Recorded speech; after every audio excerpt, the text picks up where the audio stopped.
स्वागत है आपका। मैं हूं प्रशांत चौरहे। शाम के 7 बजने को हैं। क्या कुछ हुआ है देश में आज दिन भर में इन तमाम खबरों के साथ हम हाजिर हैं। सबसे पहले खबर दिल्ली से, जहां पर लगातार प्रदर्शन को लेकर एक बवाल मचा है। हम आपको बता दें कि दिल्ली पुलिस का एक बर्बरता का वीडियो सामने आया है और ऐसे में उसकी इस कार्रवाई पर सवाल भी खड़े हो रहे हैं।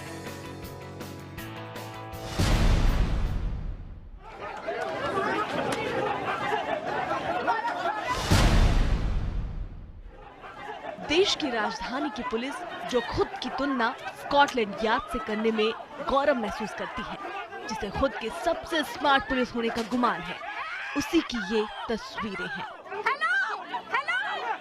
निहत्थे छात्रों की इस तरह पिटाई, जमीन पर गिराकर, लाठी डंडों से और आसपास छात्राओं की मौजूदगी के बावजूद। जाहिर है जब मारपीट से अफरा तफरी शुरू हुई तो धक्का मुक्की छात्राओं के साथ भी हुई। आम आदमी पार्टी का आरोप है कि बर्बर पुलिस ने छात्राओं के साथ भी मारपीट और बदसलूकी की।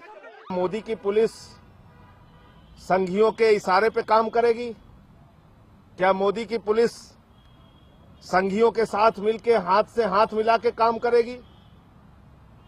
मैं नरेंद्र मोदी जी को याद दिलाना चाहता हूं कि सत्ता आती है और चली जाती है।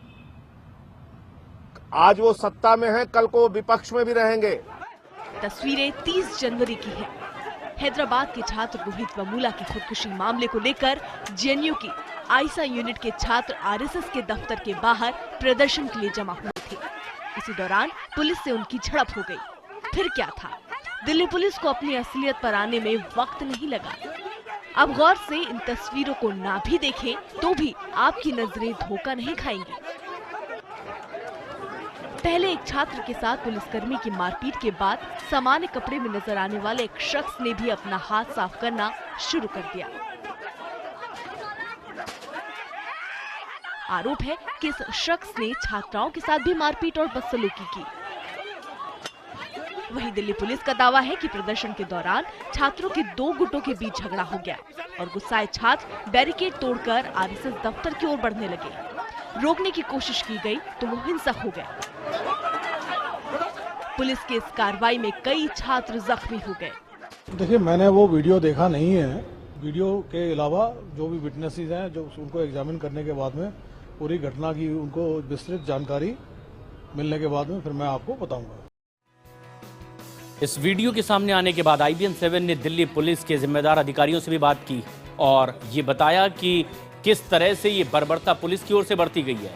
ऐसे में अपना पक्ष रखते हुए दिल्ली पुलिस की ओर से भी एक वीडियो जारी किया गया है और अपने पक्ष में जो वो बात कह रहे थे कि ये प्रदर्शन उग्र हो गया था, हिंसक हो गया था और ऐसे में पुलिस को बल प्रयोग करना पड़ा होगा। हालांकि इस पूरे मामले की जांच की बात भी दिल्ली पुलिस की ओर से कही गई है, लेकिन अपनी बात के पक्ष में दिल्ली पुलिस की ओर से एक वीडियो भी जारी किया गया है, ये बताने के लिए कि आखिर किस परिस्थिति के बाद दिल्ली पुलिस की वो कार्रवाई देखने को मिली जो वीडियो वायरल हुआ है।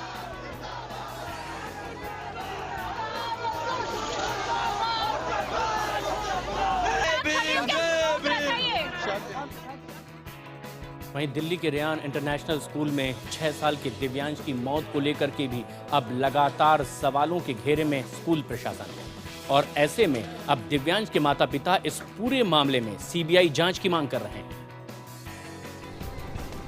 घर में बहन के साथ खेल रहे दिव्यांश का ये आखिरी वीडियो उसके माँ बाप को जिंदगी भर सालता रहेगा। हंसता खेलता दिव्यांश अब इस दुनिया में नहीं है। इस चुहलबाजी करने वाले खुशगवार बच्चे की मौत के बाद रेयान इंटरनेशनल स्कूल उसके बारे में क्या कह रहा है, आप खुद ही सुनिए। We really are saddened by this incident and it's a freak accident.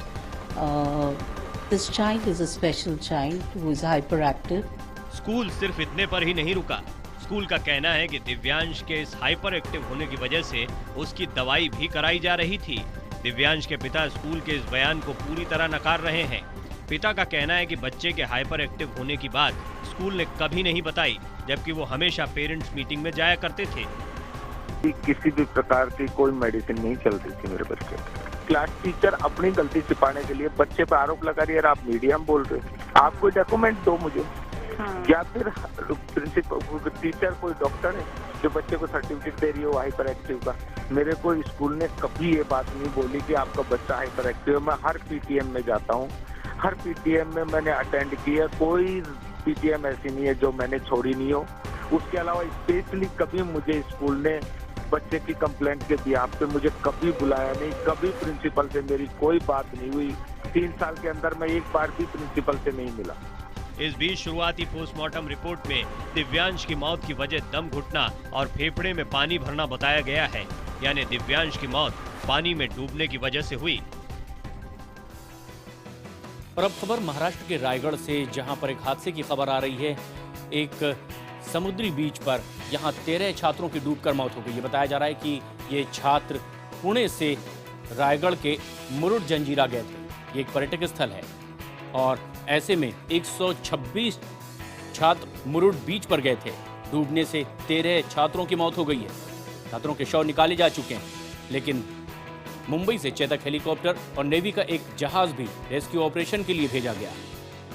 आशंका जाहिर की जा रही है कि मरने वालों की संख्या बढ़ सकती है, क्योंकि कुछ के लापता होने की भी बात कही जा रही है।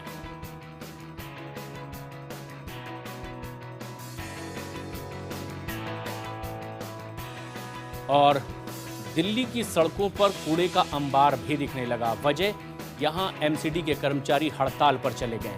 ऐसे में इसे लेकर सियासत भी हो रही है और अब गंदगी से लोगों की तबीयत पर भी असर पड़ने लगा है। कूड़ा सियासत ने दिल्ली का ये हाल कर दिया है।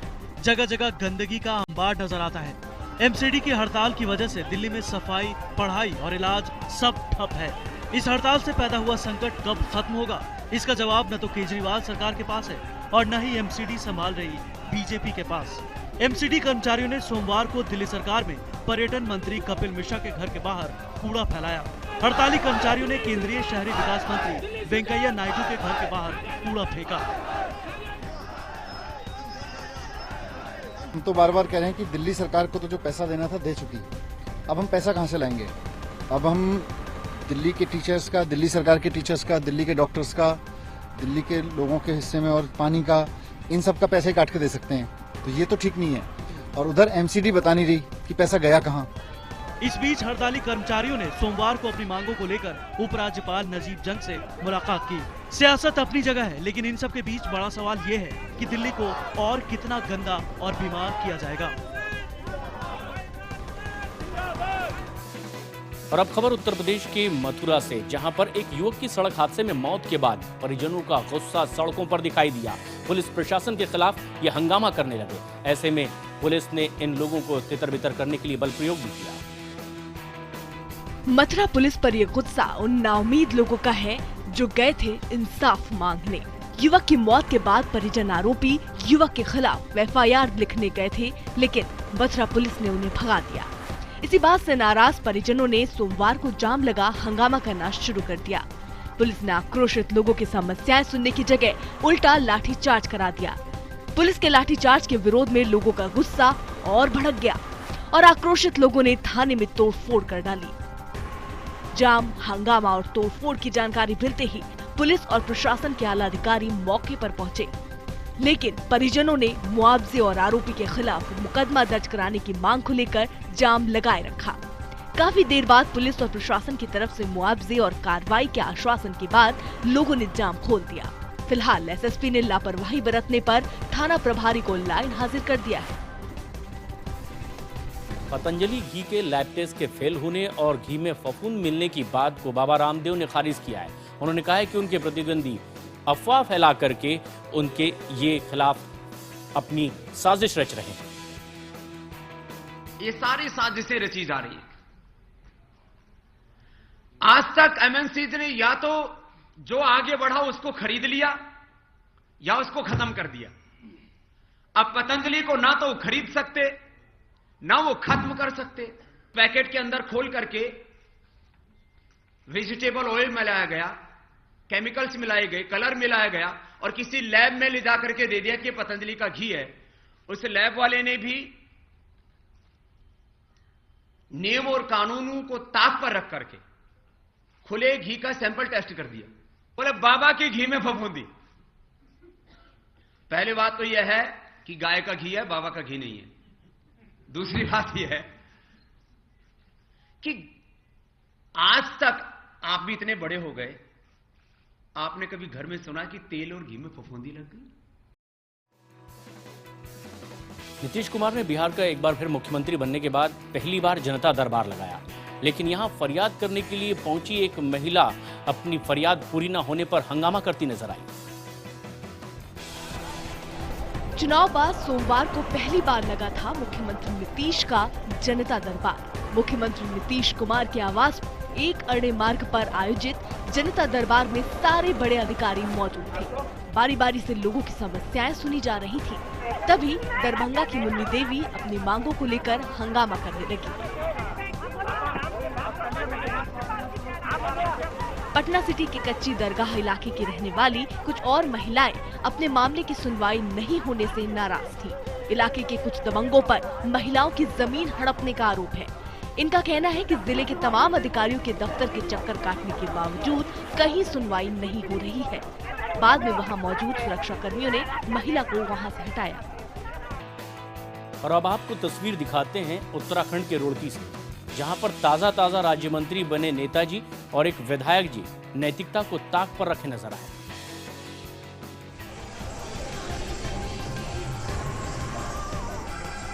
क्या आप यकीन करेंगे कि ये उत्तराखंड वक्फ विकास परिषद का कार्यक्रम है। नए राज्य मंत्री बने राव सज्जाद कार्यक्रम में खुद मौजूद थे। वक्फ विकास परिषद के अध्यक्ष राव सज्जाद बालाओं के सामने अपना तमंचा भी लिए बैठे रहे और तमंचे से नोट लुटाते रहे।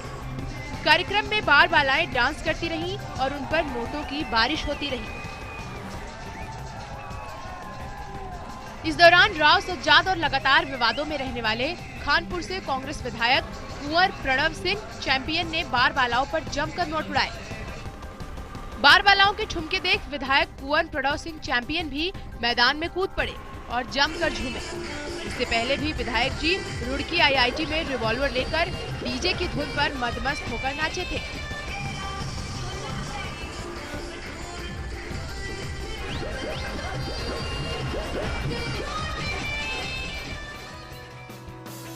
और अब खबर गुजरात के मेहसाणा से, जहां एक सिरफिरे आशिक ने बात न मानने पर लड़की पर तेजाब फेंक दिया।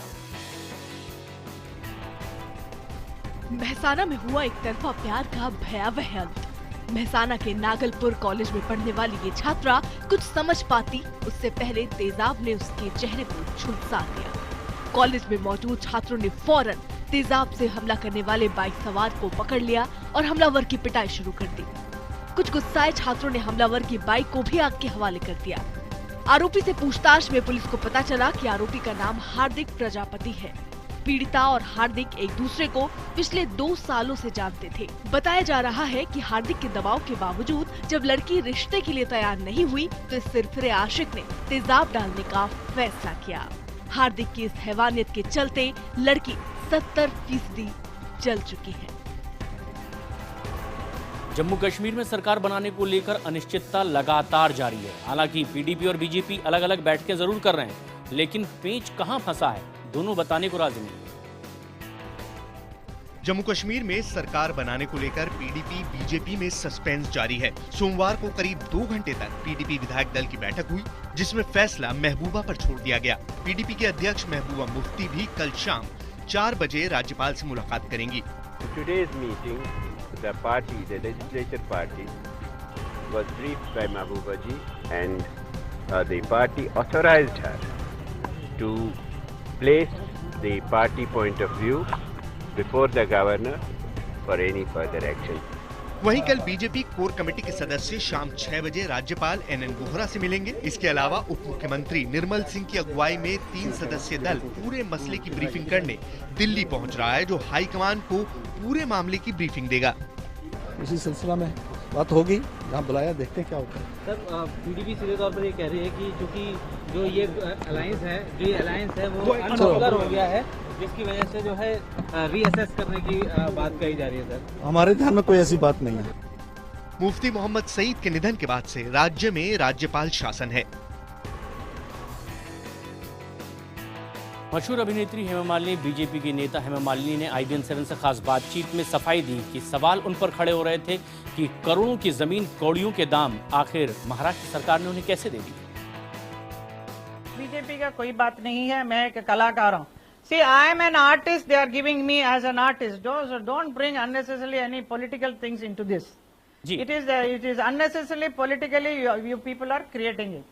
नहीं, हम सवाल वो खड़े कर रहे हैं जो विपक्ष आप पर आरोप लगा रहे हैं। हेमा जी, सवाल ये भी है कि विपक्ष ये कह रहा है कि पिछली जमीन जो आपको मिली थी, लौटानी थी, वो लौटाई ही नहीं गई थी।